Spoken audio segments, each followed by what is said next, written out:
আজকে Gujarati dessert আমরসের recipe নিয়ে এসেছি। দুটো আম সারা রাত জলে ভিজিয়ে রেখেছি।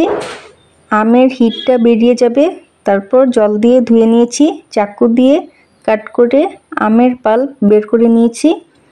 মিক্সার জারে আমের পাল্প, 4 টেবিল স্পুন চিনি, 100 ml দুধ, 1/4 টিস্পুন এলাচ গুঁড়ো, 1/4 টিস্পুন কেসর স্ট্র্যান্ডস অ্যাড করে ব্লেন্ড করে নিয়েছি।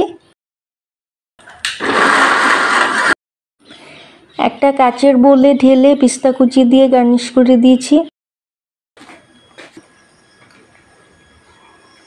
তৈরি হয়ে গেল গুজরাটি ডেজার্ট আমরস।